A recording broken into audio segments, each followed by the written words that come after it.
welcome back to Nerdlabs. In today's video, I'm going to be building a Tesla coil. A Tesla coil is a device that generates extremely high voltage electricity. It was invented in the 1890s by Nikola Tesla as a way of transmitting electricity without wires. The high voltage electricity is turning on and off at 200,000 times per second, which allows it to create an electromagnetic field around it that will wirelessly transmit electricity. This coil wouldn't transmit electricity very far though, so it was abandoned, but Tesla coils are still being built because they can make giant sparks of electricity, which is super cool. So let's build one.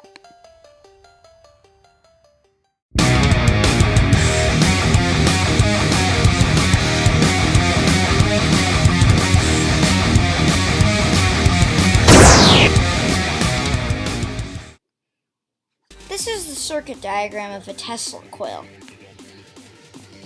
A high voltage transformer converts electricity from the wall socket or a battery into several thousand volts. This charges up a high voltage capacitor, and the voltage in the capacitor rises and rises until the voltage is so high that it can arc across this spark gap.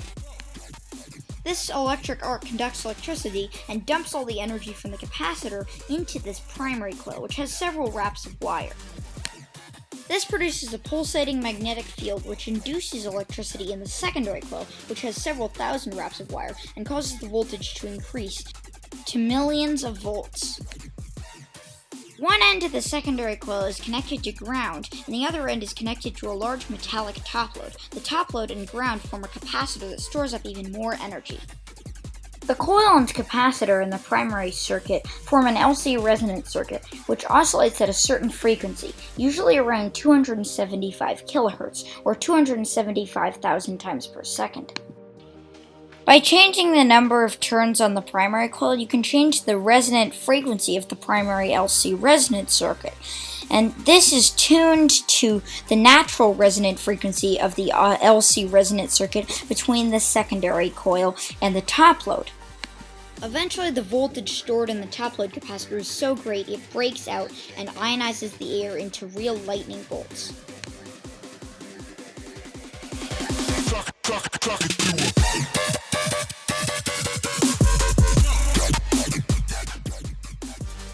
To start, you need a high voltage transformer that can produce 5 to 15,000 volts of electricity. This allows the electricity to jump the spark gap and complete the circuit. The most popular option is a neon sign transformer, which can produce 12,000 volts and yield great results. So let's buy one. What? $199? There's no way I'm paying that much for a transformer, so I'm gonna have to improvise.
This is a microwave oven transformer which can produce 2,000 volts.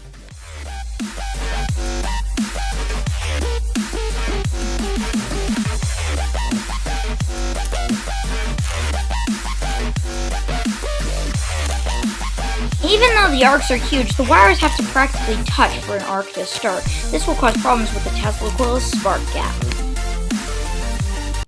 We need more power.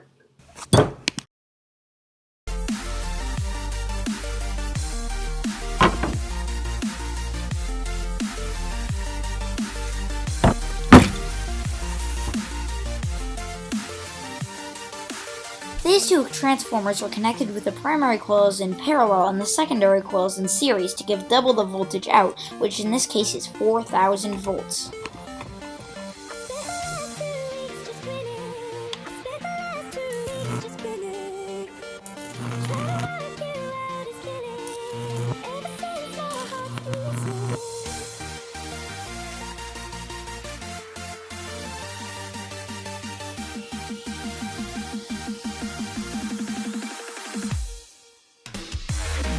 Next, we need a resonant capacitor, and capacitors such as these are really cheap and easy to find. But if you use them for high voltage, this will happen. Microwave oven capacitors like this one are rated for high voltage, but they and other electrolytic capacitors are not rated for the high frequency of a Tesla coil circuit, and they will explode. Don't use them. Instead, you need these, which are plastic film pulse capacitors. Since they're usually quite small, you can wire several of them together in a back to get the required voltage rating and capacitance. To avoid blowing out your capacitors, like I did twice, make sure the voltage rating of your capacitor bank is at least 3 times the voltage output of your power supply. The most popular option are these Cornell Dubilier 942C capacitors, which each one is rated for 2,000 volts and 150 nanofarads, so I bought 18 of them.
The finished capacitor bank has 2 sets of 9 capacitors in series. The 2 sets are in parallel, giving 33 nanofarads at 18,000 volt rating.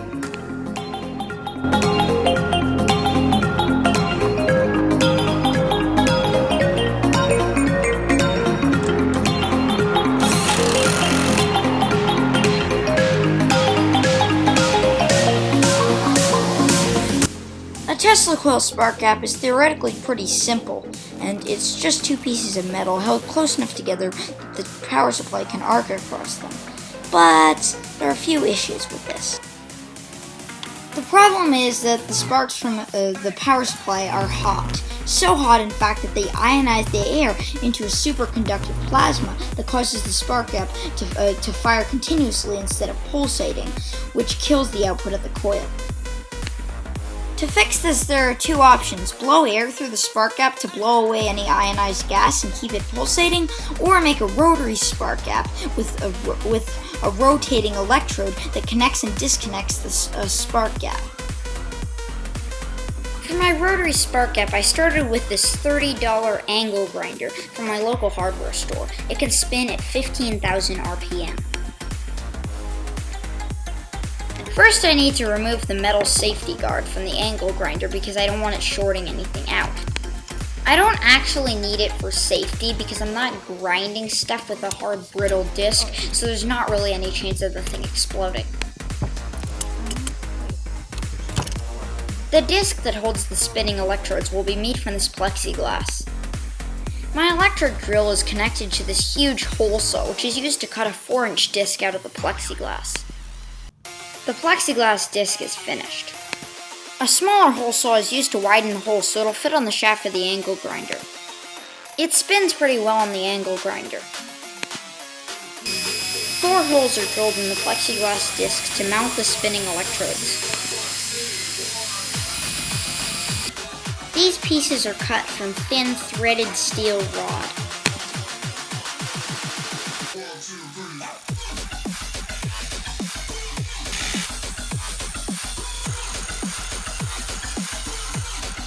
They're mounted in place on the disc by 4 metal nuts.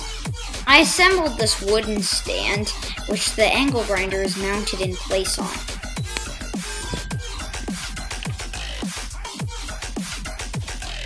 These 2 metal bolts are mounted in place as the stationary electrodes.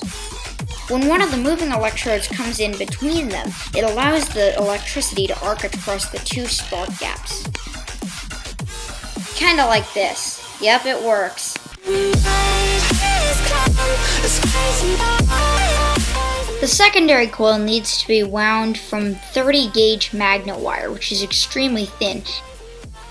It has to be wound very tightly on some sort of tube. You can use a cardboard paper towel tube, or if you're feeling fancy, a piece of PVC pipe. Most people wind these coils by hand. But since I'm lazy, I just attached my 22-inch long piece of 2-inch PVC pipe to an electric drill and spun it really fast, which makes winding much faster.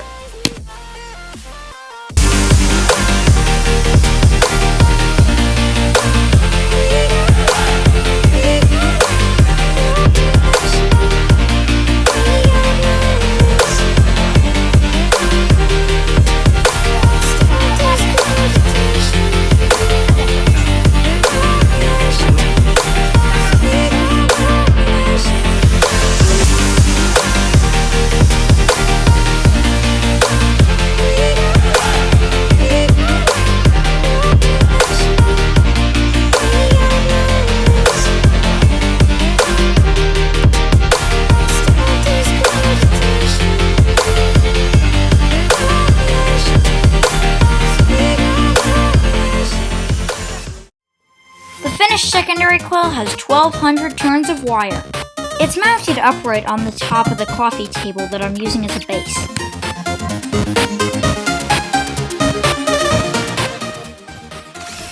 I drilled a line of 10 holes in each of these 4 strips of wood. When mounted in an X shape at the bottom of the secondary coil, they allow me to wind a spiral-shaped coil of thick wire around it.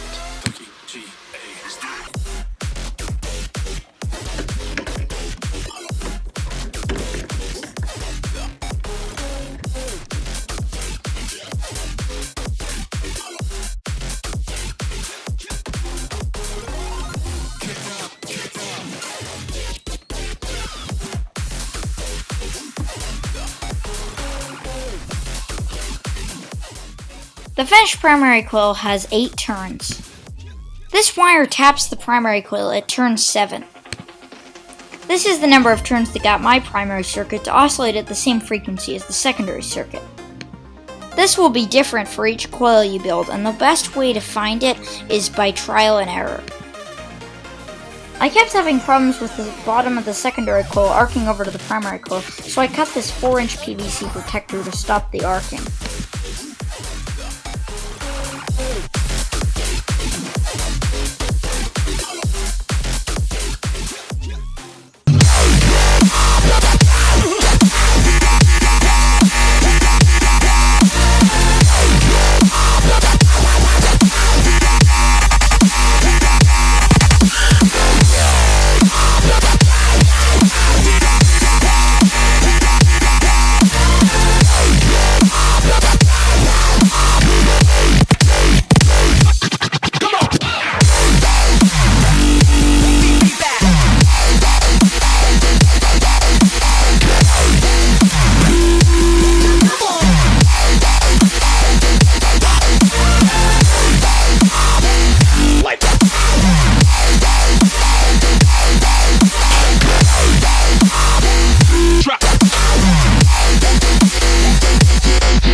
hard as Finn. Oh, come on, Dad.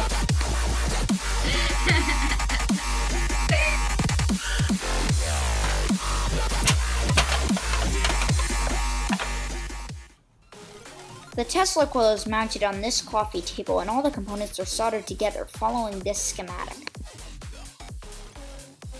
Warning: Tesla coils are dangerous. The microwave oven transformers used to power it are extremely lethal. Don't touch any part of the circuit when it's operating, even parts that are insulated. If you're a kid like me, be sure to have adult supervision. My dad's an electrical engineer, which is perfect, so I had him with me at all times. There are a few safety rules that I made sure to follow when operating this circuit. I always kept one hand in my back pocket, which prevents electricity from going through your heart if you get shocked. I also wore rubber shoes to isolate myself from ground, because ground is where electricity always wants to get to.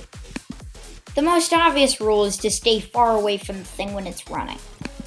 I stood 5 feet away from the Tesla coil, which is over twice the maximum arc length I had observed. Always stand much farther away when you're powering it up for the first time, because Tesla coil's power can be unpredictable. And if you're new to high voltage and Tesla coiling, don't start with a 4-foot tall Tesla coil that draws 2 kilowatts of power. Instead, use my link in the description to find out how to build a miniature Tesla coil that runs off of 2 AA batteries and is totally safe to touch. And once you've worked your way up to building a Tesla coil this big, do lots of research first. With that in mind, let's fire it up for the first time. Alright, now it's time to play everyone's favorite game called Will It Blow Up or Will It Just Not Work?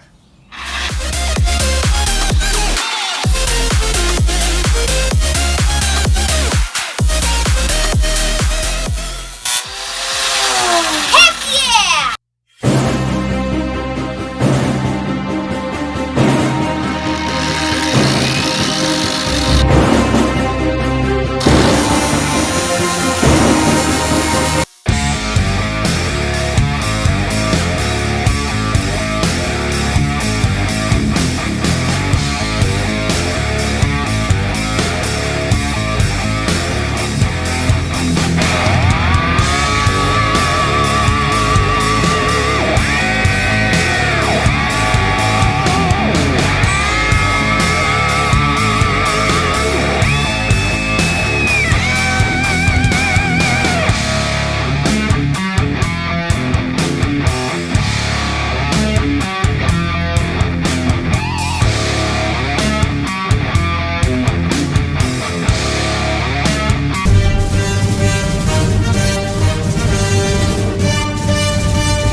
Summer's calling.